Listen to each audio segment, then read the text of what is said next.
again to the Dare to Care podcast, our animal welfare podcast that's vibrant. And today we are broadcasting from Washington D.C. for the first time. I'm Annette, and I'm talking to you from the joint World Veterinary Association Congress, together with the AVMA convention. AVMA meaning American Veterinary Medical Association. And today I have the great honor to talk to this year's AVMA recipient of the Animal Welfare Award, which is Dr. Kate Hurley from the University of California, Davis. First of all, congratulations and welcome to our podcast, Kate. Thank you. So good to be here. Thank you for your time, despite a busy schedule. And yeah, congratulations to the award.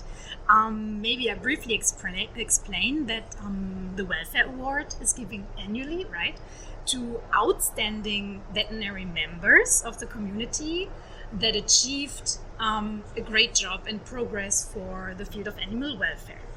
And you are an expert in shelter medicine especially. But please, the floor is yours. Would you like to introduce yourself for our listeners, maybe where you're based currently and your current position? Sure. I'm Dr. Kate Hurley. I'm the director of the Correct Shelter Medicine Program at UC Davis in California. And I've been doing that in one way or another for almost 25 years. It's the first program of its kind in the world.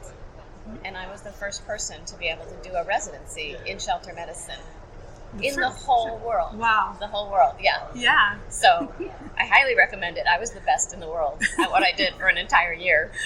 And then I got a colleague, and I was still in the top 2. Mm-hmm. And I am still in the top 36 or so boarded specialists, because there's only about 35 to 40 of us right now. Oh, wow. In shelter medicine. But it's ongoing. And growing. Yeah. And I think what I would say is, of course it's a tremendous honor to receive this award, but I recognize it's not so much about what I was able to achieve, but that I was part of a wave of transformation in veterinary medicine that has brought us to where we are today, where shelter medicine is such a lively and robust and three-dimensional field of veterinary practice that you can specialize in. You can be a shelter vet, you can do relief work, you can do consulting work. So many different ways that veterinarians can engage with animal shelters and with the whole complex systems that lead animals to lose their homes, to be at risk of being brought into a shelter, coming into a shelter, ultimately hopefully leaving a shelter alive and going on to a good life. It's a complex field, right? With different angles to approach and to be engaged in, Yes, which makes it very challenging, but also very fun and rewarding, at least to me. Yeah, and if you look at the award and look back at your work that you achieved, what are you especially proud of? Maybe what would you say were the main achievements or changes you could achieve with your teams and your work? What are you especially proud of? There's a lot to choose from, so we might have to trim this a little bit. Yeah. But I would say the biggest thing that I'm proud of is that we're here today at the AVMA and World Veterinary Convention talking about shelter medicine like it's just a normal thing. It's a part of veterinary medicine, just like internal medicine or oncology or ophthalmology, that I've been able to be a part of bringing shelter medicine forward, where when I started, when I was a veterinary student, and I went to school at UC Davis, so I'm still where I graduated. I didn't escape for very long. When I was a veterinary student, the same number of animals were euthanized at animal shelters within a half-hour radius of the teaching hospital as the entire small animal caseload of that hospital for an entire year. So it's about 25,000 animals on either side.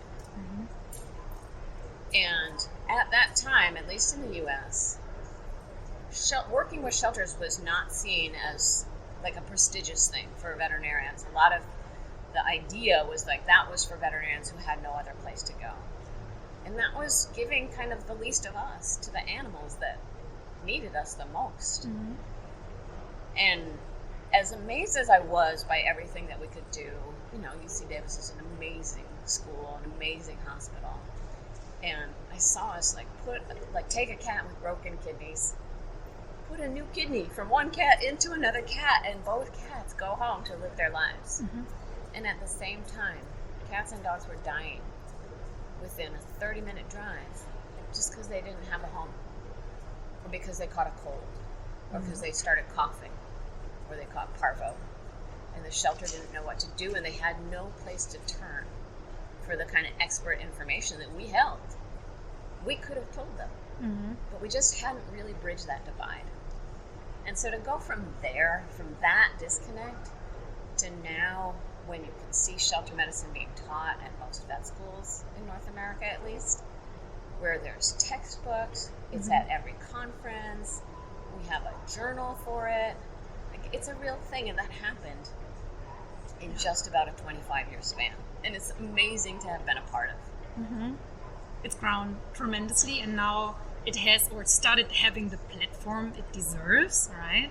Yeah, the specialty there. Yeah, the specialty, and also just thousands of vets who aren't boarded specialists, but who are just doing amazing work at big shelters and little shelters all around the world, figuring out so many things from just how to vaccinate in a way that's a little more comfortable for the animals, to like big things like how to diagnose heartworm and treat heartworm more effectively so that shelters can move animals through and save more animals that have that infection that previously has been really expensive and time consuming, kind of a barrier to treat. Just like so much from big to really small and specific.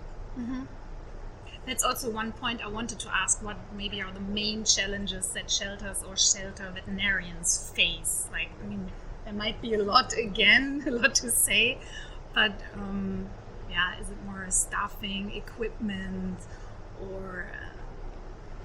I think the biggest challenge it's challenging. Sometimes it's a resource-limited environment. So you don't have access to all the high-end diagnostics and can't refer things out necessarily to a boarded specialist.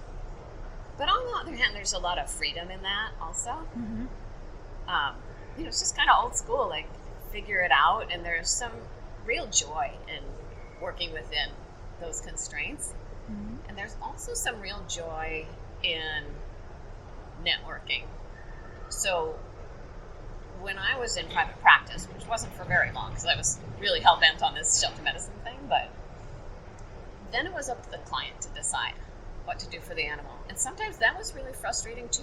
Yeah. Sometimes they would choose to keep going when my feeling was that the animal was suffering and maybe it was time to let it go. Other times I would be like, no, we could do this. But they decided to use their resources in another way. Whereas if I had an animal I wanted to save at my shelter, I could hold a bake sale. I could go cry at the local board of the surgeon's office. We could make it happen. So in a way, you actually have more control working with shelters. But what can be really challenging is that shelters themselves don't have control often of the number of pets coming in and the options for them to leave alive. And right now in the United States, especially with dogs, shelters are experiencing a lot of crowding. And when shelters get crowded, it's really hard. It's really hard to keep animals healthy, to get animals healthy if they get sick, to ensure good welfare, and to get them to the right outcome. And that can be really frustrating for veterinarians. It's kind of a moral distress that can build over time, especially where veterinarians aren't really integrated into the management system of the shelter. Like, if at least you feel like your voice is being heard and you can be part of the big solution to the problem, that can keep you going. Whereas if you feel like you're just being used for your spay-neuter skills or something, that can get very frustrating. Yeah, I see. Yeah. But it brings me to one of the things that I am also most proud of. Like, we've been through these waves of crowding in shelters before. And, 20 years ago, there were no guidelines for standards of care in animal shelters. And I was consulting with a very crowded shelter, and more than 10% of their animals were just dying because there was so much disease in the shelter, not even being euthanized. And we started consulting with shelters soon after the program began in 2001. We saw a lot of really concerning things in shelters, with not just with euthanasia, but with animals getting serious diseases, actually dying in the shelter's care. Sometimes as much as 10% or more of the animals just dying of distemper, of parvo, of panleukopenia, of other conditions that just sprung up in shelters that we'd never even seen before. And there was an attitude like that was just normal, and potentially just the price of doing business as an animal shelter. And so the Association of Shelter Veterinarians, we were just a few years old at the time, but we looked around at that and we said, we should set a bar, just a minimum bar that shelter leaders and funders and stakeholders can look to say, how should things be in shelters? Mm-hmm. And if we had known how much work it was going to be, we probably wouldn't have done it, but because it took us years to look at all the guidelines for all the other, in laboratories and zoos and other kind of population housing environments for domestic animals and farm animals, and then read all the literature behind that, and then aggregate it into this document that basically said, how do shelters assure that they're meeting the 5 freedoms of animal welfare at minimum? And we put that together, and it's been translated now into multiple languages across the world. It's been implemented, it's been written into law, and not just to see that happen sort of from the perspective of a veterinarian, but I worked in a shelter for 6 years before I became a veterinarian, and to know that now staff at shelters have access to that tool, that we were able to shine a light on those practices for them so they don't have to experience the kind of frustration that I felt as a kennel attendant or an animal control officer when the animals in my care kept getting sick and dying and I didn't know how to stop it. So because of your background, you know exactly what was needed and worth the effort. I believe putting that together because you need some standards guidelines to look up to. And where can we find those if we want to have a look? Yeah, it's housed, if you just type guidelines for standard of care in animal shelters, or go to sheltervet.org. So that's the website of the Association of Shelter Veterinarians, and you can find those. And again, they've been translated into several languages, and we're already on our 2nd edition of those guidelines. And we've expanded from the 5 freedoms to the 5 domains of animal welfare, so we've gotten even more ambitious. But they're very practical, they're very doable, they're very specific. And that was the right, veterinarians I feel like were the right voice to come in and say, we're not on one person's side or another, we're just coming here to say, from sort of a science-based perspective, this is what we see, these are sort of principles that have been well established, and this is what the research says, how do we meet those principles, those 5 freedoms. So it was a good use of our superpowers as veterinarians to be the ones to actually do that work. So please, listeners, if you need information, now you know where to go to. Yeah. And we can definitely add that also to the show notes, maybe links and further information that you can be directed there. Yeah. Great. If you look at the evolution of shelters and looking at the animals housed, I understand it's mainly about cats and dogs, but have the animal groups maybe also changed over time? Do you see more exotics or specific breeds, or have there been changes in the... There haven't been changes over time to the types of animals housed, but I would say one of the huge shifts we've seen is around cats and the way cats are housed in animal shelters, and also whether cats are housed in animal shelters or whether we take care of cats in a different way. Okay. So this is another one of my favorite things to talk about. Yeah. We did some research, and probably if you've worked with an animal shelter, at least in North America, you will know about feline upper respiratory infection. Mm-hmm. And when I started, and when I was working in a shelter, that was the number 1 or number 2 cause of euthanasia for cats in U.S. shelters. And it accounted for up to 30% of euthanasia for cats at many shelters. At some shelters, it accounted for almost all the euthanasia that was happening, because they would sit in a crowded shelter and eventually get sick, and then they would get euthanized. Mm-hmm. And so we got a grant to really try and figure out why that was happening.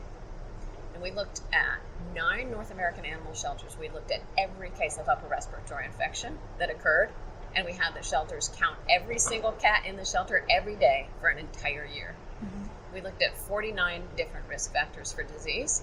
We put all of that into a giant computer program. There's kind of a shaking noise, and then it spit out the result.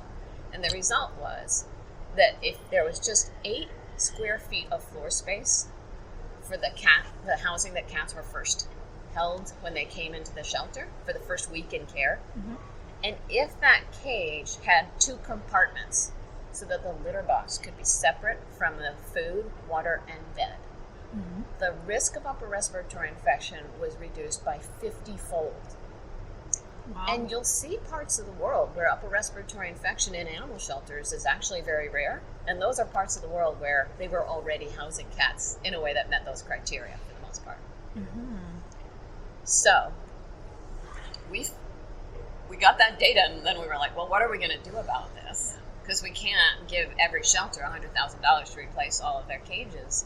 But my colleague, Dr. Danae Wagner, she's real handy, and she figured out a way to just cut a hole in the stainless steel wall between 2 cages and put a little, we call it a portal, mm-hmm. a little pass-through, so that all of a sudden the floor space is doubled from about 4 square feet, which used to be normal, mm-hmm. to just a little over 8 square feet, which is just barely enough. And so we see how, like, welfare drove housing to solve what looked like an infectious disease issue.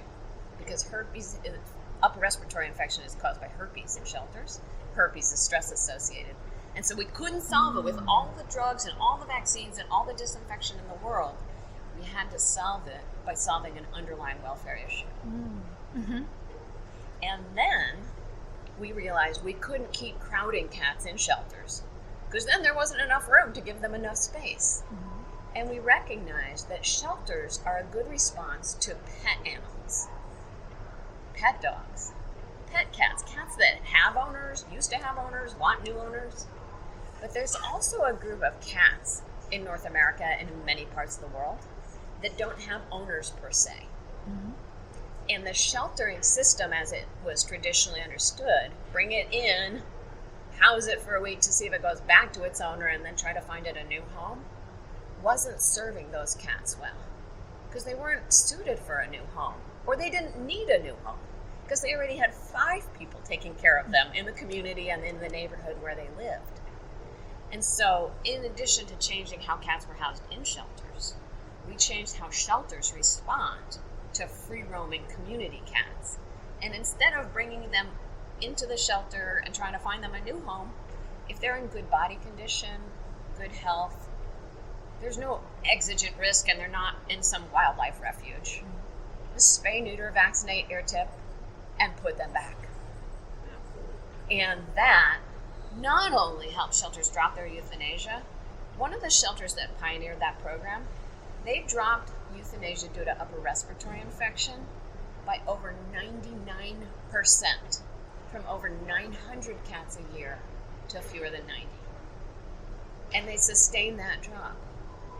And they saw fewer cats coming into the shelter, fewer cats getting hit by cars, evidence of the community cat population being more stable and actually being reduced, which is better for wildlife and better for public health, as well as for cats. So again, for those who are passionate about welfare, we see when we follow this welfare thread, sometimes it gets bigger, it turns into housing, and then it gets bigger, and it turns into the ecosystem that cats exist in and that we all exist in. But once we get those bigger solutions, we come back down to the level of one disease like upper respiratory infection, and we find it's so much more impactful, again, than just trying to throw the right antibiotic at a cat with a snotty nose. Mm-hmm. And we built that into a campaign called the Million Cat Challenge, mm-hmm. which was a campaign to save 1 million cats from euthanasia in North American shelters in 5 years, and we beat our goal by over 100,000 a year ahead of schedule. Wow. Congratulations also on this achievement. Thank you. I know that was a lot of talking, but it was pretty darn exciting. No, we want to know, and of course it proves again how important the studies are and the research is and continued work in this area, and to get these hands-on results that, for example, you can do it by management and relieve the shelter, but have happy and healthy animals, maybe, as you said, even outside the shelter. So, yeah.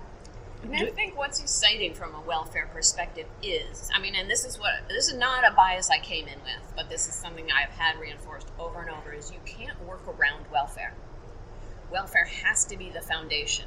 You can try and pile antibiotics and other disinfection and ventilation and all kinds of other stuff on top of poor welfare. It never works. Mm-hmm. Once you solve the welfare, all those other things become either simpler or unnecessary. You have the foundation. It has to be the foundation. Mm-hmm. And that is true for so many areas of health. That is true for so many areas of life. If people's basic welfare needs aren't being met, if animals' basic welfare needs aren't being met, it expresses itself in so much problems and disease and conflict. And if we just keep coming back to where's the suffering, how can we make it better? Mm-hmm. That's how we really solve problems in the long term. And exactly on that point, do you have current projects you're working on, or goals for the future? Things you want to achieve or want to research, maybe? I think what I'm most interested in now, well, two things, I guess. One of the things I'm most excited about, shelter medicine, is sort of growing into access to veterinary care overall. So we help sort of bring veterinary medicine to animals in shelters. But a lot of time, the reason animals are in shelters is because the people associated with them couldn't access veterinary care to keep them out of shelters. Mm-hmm. And so to go from shelter medicine to an even bigger approach, to bring veterinary medicine not only to animals that are at risk, but people who, for one reason or another, have a hard time accessing veterinary services. And I think that comes from the same sort of generous impulse that brings a lot of us to veterinary medicine, is we want to help. We want to help no matter where the animal is, no matter what kind, whether the animal is a tarantula, or a fish, or a camel. I'm just looking at your lineup of books. Yes. Right, but also no matter whether the owner has a car or speaks the language that you speak or has a middle-class income or knows where an animal shelter or a spay-neuter clinic or a veterinary office is. Even if that person doesn't have a home and their animal doesn't have a home, can we bring veterinary care to all of those spaces? I think that's a very exciting and enlivening challenge. And then sort of on the other side of things, shelters are being hit so hard by the veterinary shortage, the veterinary workforce shortage. We brought shelter medicine to shelters, but now there's no vets to do it. And so looking for solutions to that, and I think that's also sort of blended with the bigger picture of access to veterinary care. Mm-hmm. Students come to this work hungry to be of service. And I think actually being able to be of service is protective against burnout and protective against overwhelm. But we need enough people doing it, and so just opening a bigger pool of people to do this work is going to help shelter medicine, it's going to help access to care, and it's also going to help veterinarians. So I see a lot of hope there. Yeah. As well as some exciting challenges for us to solve that I don't have all the answers to. But is shelter medicine already integrated in veterinary curricula? Because it's a while since I studied myself, and I don't have the complete picture, for example, for it's still a work in progress. I would say most vet schools in North America now have at least something, whether it's an elective or a senior rotation, where you can spend some time working with animal shelters. Some of the new vet schools coming up now are really weaving shelter medicine and access to care throughout the curriculum. Like the new school that's being built in Arkansas has that as sort of a flagship part of their curriculum. Mm-hmm. So we're seeing it, you know, once it's born with the whole vet school, then, you know, it's somewhat easier to integrate it. And then everything sort of in between, but I think we're also finding ways through distance learning so that even if you don't have somebody at your vet school who's got the expertise to teach a whole course or run a whole clinical rotation in shelter medicine or high quality, high volume surgery, still you can have access to that from anywhere in the world. So that's really exciting. Again, access to not only care, but also education. Yeah. Fits in perfectly. Yeah. And I think why I'm so obsessed with that is thinking about how alone we felt working in animal shelters in the late 80s, early 90s, before shelter medicine was a thing. We felt so isolated and cut off. And I don't want any shelter staff or any veterinarian to have to feel like that. Even if they're working in a shelter in Alaska and they're the only person there and they can't get away to get to continuing education, or you know, they're working on a little island somewhere and they're wondering what to do about community cats. Like, everybody should be able to at least access the information that we could access at a veterinary school. Yeah. And adding, of course, your guidelines that are out there as a resource material. Yeah. And that's why we made them a living document, and like, please, everybody, take them, work with them, talk to us about them. Do we have further tips maybe for aspiring vets or other professionals in the area? How to educate, or maybe tips for the career if they're interested in the area? Yeah. A few things. One is to be willing to start very small, because it can be really overwhelming. You know, the need can be really overwhelming. And it was scary being the first person in the world to do this thing, because I really didn't know if anyone else would follow, or if I just quit my good job that I liked and moved halfway across the country to do a thing that just would be like, well, that was weird. I've seen a lot. Yeah. But every step, like, you don't know when every step is the step that's going to be like building and building and building to where we need to go. And you don't have to take all the steps. If you just take one step, someone else might come and take the next 2 steps. And that's what I found. Like, I just took one. I just was like, okay, I'll be the first resident. But then a bunch of other people came along and like started the Association of Shelter Veterinarians and wrote the books and started the training courses and all the other things. So this is the work of hundreds and thousands of people, really, that I get to be here today. And so start small. Just, you know, volunteer to do one thing at your local shelter with a group that's working with community cats or community dogs, you know, depending on what's needed where you are. That can give people life. And that can open the door to the next one thing. So start small. But also, don't be afraid to think big. Sometimes you really do have to rethink the whole system. And just a paradigm shift can be a game changer. So if you feel like you're spinning your wheels and spinning your wheels and spinning your wheels and not getting anywhere, is there a big shift that's available? So those would be 2 pieces I would give advice on. And the third thing is find joy. Always important. Yeah, and maybe I'll even be emotional. When I told my professors in vet school that I wanted to work with animal shelters, they said, how could you do that? That's so depressing. Those animals are just going to get euthanized. And, I mean, not all of them said that, but I did hear that. I will say, I have found joy in even, like, my very hardest days doing this work. I found so much joy in just the idea of changing the cage for a cat so that she has a separate place to sleep that's warm and dry and not close to her litter box.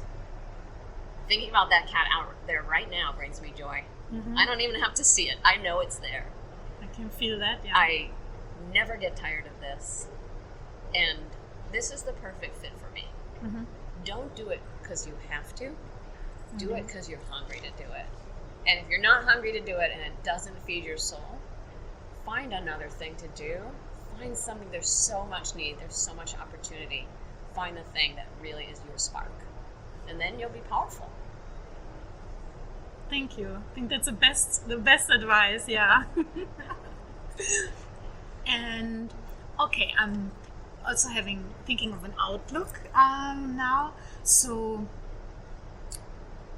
concerning joy, I hope tomorrow you will enjoy the award ceremony. I will be there too.